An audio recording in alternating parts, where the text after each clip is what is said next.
Good morning students. इस video के अंतर्गत हम लोग समय सूचक वाक्यों के विषय में अध्ययन करेंगे।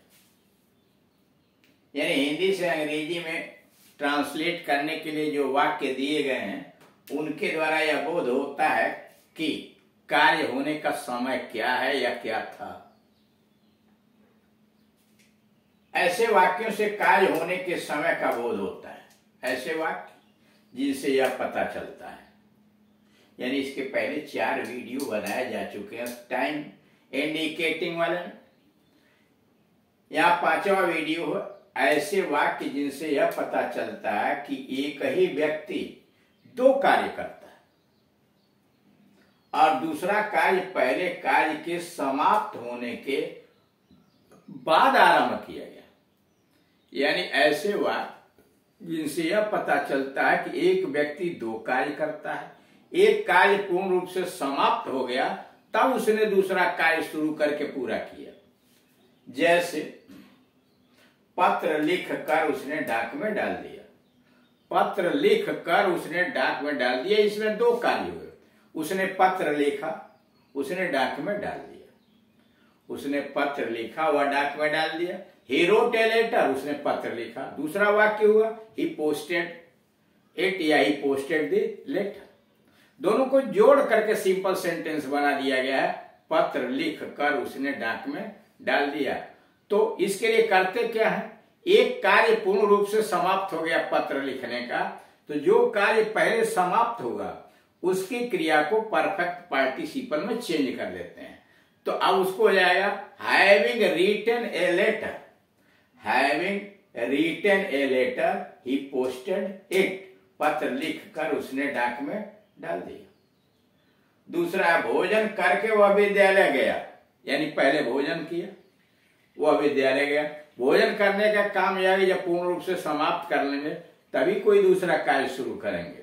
तो इसलिए हैविंग टेकन फूड, भोजन करके ही वेंट टू स्कूल, यह 2 वाक्य थे। ही टुक फूड, उसने भोजन किया। ही वेंट टू स्कूल, वह विद्यालय गया। दोनों को जोड़ दिया गया, भोजन करके वह विद्यालय गया। Having taken food he went to school. जब ऐसे वाक्यों में पार्टिसिपल रहता है पैसिव वॉइस में, ये तो एक्टिव वॉइस में पार्टिसिपल है। एक्टिव वॉइस में परफेक्ट पार्टिसिपल बनाने के लिए क्रिया के थर्ड फॉर्म के पहले हैविंग लगा दिया जाता है। लेकिन जब ऐसे वाक्यों में पार्टिसिपल रहता है पैसिव वॉइस में, तब अनुवाद में बीइंग प्लस पास्ट पार्टिसिपल या having been plus past participle का प्रयोग होता है। कारण जब ऐसे वाक्यों में पार्टिसिपल रहता है पैसिव वॉइस में, तब अनुवाद में बीइंग प्लस पास्ट पार्टिसिपल या having been plus past participle का प्रयोग होता है। पहला, हार जाने पर वह भाग गया, being defeated he fled away. हार जाने पर वह भाग गया, being defeated he fled away. Having been defeated he fled away, दोनों तरीका ठीक है। Having been defeated he fled away. ऐसे वाक्यों का अनुवाद 2 सिंपल सेंटेंसेस के द्वारा भी हो सकता है। यानी ऐसे वाक्यों को 2 साधारण वाक्यों को जोड़कर एंड से जोड़कर बनाए जा सकते हैं। जैसे ही reached home full stop he had a bath, दोनों को जोड़ दिया। He reached home full stop he had a bath, दोनों को जोड़ा। He reached home and had a bath. I typed the letter and posted it. पहला वाक्य हुआ I typed the letter, मैंने पत्र टंकित किया, मैंने डाक में डाल दिया। I posted it, दोनों को जोड़ दिया। I typed the letter and posted it। मतलब एक वाक्य का ट्रांसलेशन आप 3 तरह से कर सकते हैं, सिंपल में, कंपाउंड में और कॉम्प्लेक्स में। या कंपाउंड में कर दिया गया। रूल्स, प्रेजेंट पार्टिसिपल पहले कार्य की क्रिया, प्रेजेंट पार्टिसिपल पहले कार्य की क्रिया को प्रेजेंट पार्टिसिपल में चेंज करते हैं। प्लस अदर वर्ड्स, दूसरे शब्द उसके साथ जो आए हुए हैं, plus subject plus verb plus other words. और दूसरा परफेक्ट पार्टिसिपल पहले वाक्य की क्रिया, अदर वर्ड्स कामा सब्जेक्ट वर्ब और अदर वर्ड्स। ये दो मॉडल इसलिए दिखाए गए कि इसके पहले वाले वीडियोज में आया हुआ था पत्र लिख कर है इसमें। तो मान लीजिए यह कहना हो कि पुस्तक खोल कर वह पढ़ने लगा, तो पुस्तक खोल कर वह पढ़ने लगा, दोनों कार्य लगभग एक साथ चल रहे हैं। यानी पहला कार्य अभी पूर्ण रूप से समाप्त नहीं था, तब तक दूसरा शुरू कर दिया। तो opening the book he began to read, opening the book he began to read। सांप देख कर वो भागने लगा, seeing the snake he began to run। अब इसमें क्या है, दोनों कार्य लगभग एक साथ चल रहे हैं। सांप देखने का कार्य हुआ, तत्काल दूसरा शुरू हो गया। वहां प्रेजेंट पार्टिसिपल आपने लगाया, यानी यह वाला पार्ट, यह जो बनाए हुए हैं इसकी बात हो रही है। और दूसरा वाला ये परफेक्ट पार्टिसिपल है कि एक कार्य पूर्ण रूप से समाप्त हो गया, तब दूसरा कार्य शुरू हुआ। अब अगला आइए, ऐसे वाक्य जिनमें दो व्यक्ति दो कार्य करते हैं। कभी कभी ऐसे वाक्य ट्रांसलेशन के लिए हिंदी में आते हैं जिसमें दो व्यक्ति दो कार्य करते हैं और दूसरा कार्य पहले कार्य के बाद होता है। ये कुछ ऐसे वाक्य होते हैं जिसमें दो व्यक्ति दो कार्य करते हैं और दूसरा कार्य पहले कार्य के बाद होता है। पहला कार्य दूसरे कार्य का कारण, यानी पहला कार्य दूसरे कार्य का कारण और दूसरा कार्य पहले कार्य का परिणाम होता है। पहला कार्य दूसरे कार्य का कारण और दूसरा कार्य पहले कार्य का परिणाम होता है। जैसे सूर्य उगने पर कुहासा छट गया, सूर्य उगने पर कुहासा छट गया। द सन हैविंग राइजन, सूर्य उगने पर, the sun having risen, the fog disappeared, the sun having risen, the fog disappeared, सूर्य उगने पर कुहासा छट गया। रात होने पर सब घर चले गए। द नाइट हैविंग कम, रात होने पर सब घर चले गए। The night having come, all went home, सब घर चले गए। स्कूल बंद होने की वजह से बच्चे लौट गए, स्कूल बंद होने की वजह से बच्चे लौट गए। The night having come, the night having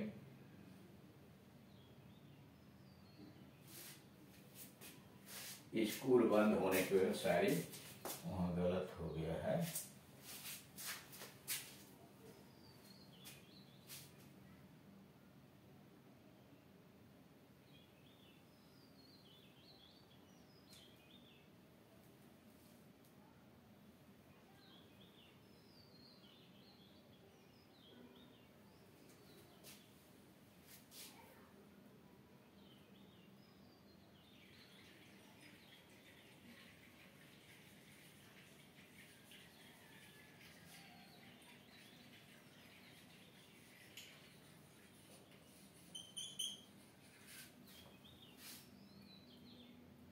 The school being closed, all went home.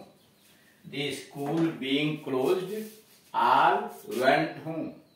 Number 4, ठंडक होने के कारण हम घर से बाहर नहीं निकले। It being very hot, ठंडक होने के, कोल्ड, ठंडक होने के कारण हम घर से बाहर नहीं निकले। It being very cold, we did not go out of home.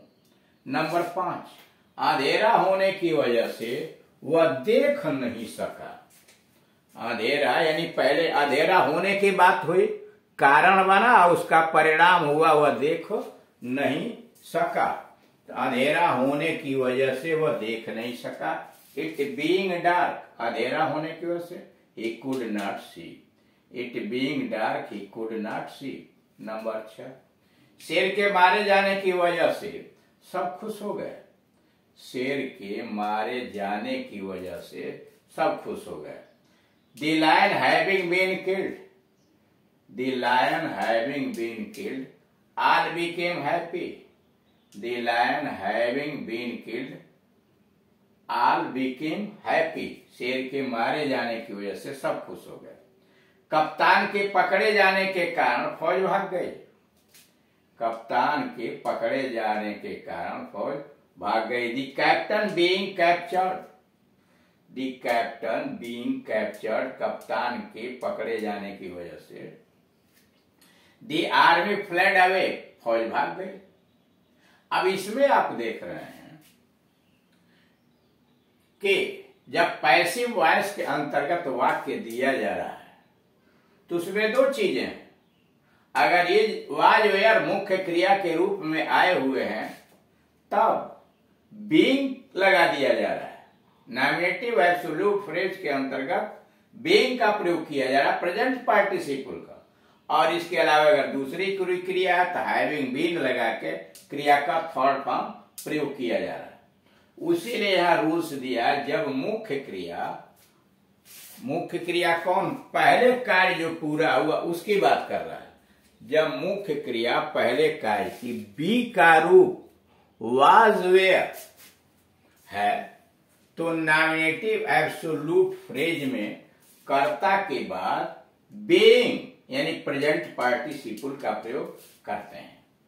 फिर सुनिए, जब मुख्य क्रिया पहले कार्य की बी का रूप वाज वेयर है तो नॉमिनेटिव एब्सोल्यूट फ्रेज में कर्ता के बाद बीइंग प्रेजेंट पार्टिसिपल का प्रयोग करते हैं। दूसरा, जब बी के रूप के अलावे अन्य क्रिया का प्रयोग कारण बताने वाले वाक्य में होता है। कहा जब बी के रूप के अलावे अन्य कोई क्रिया आई हुई हो कारण बताने वाले वाक्य में, तब क्रिया एक्टिव वॉइस में होने पर हैविंग और पास्ट पार्टिसिपल का प्रयोग करते हैं। क्रिया एक्टिव वॉइस होने पर पास्ट पार्टिसिपल का प्रयोग करते हैं और पैसिव वॉइस होने पर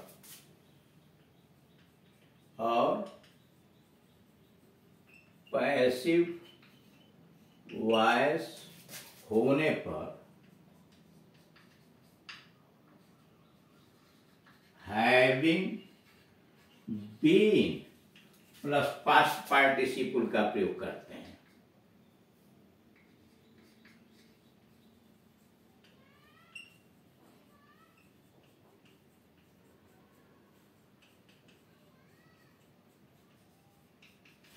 है ना?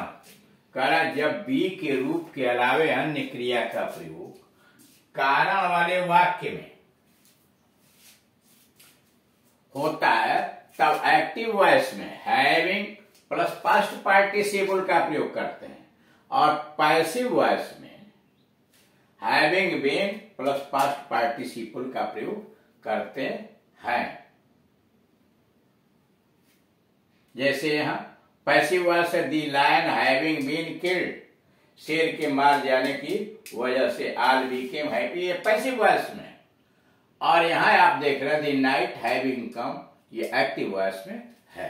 तो इस तरह से आपने देखा कि समय व्यक्त करने वाले वाक्यों का ट्रांसलेशन किस प्रकार से किया जाता है। Thank you.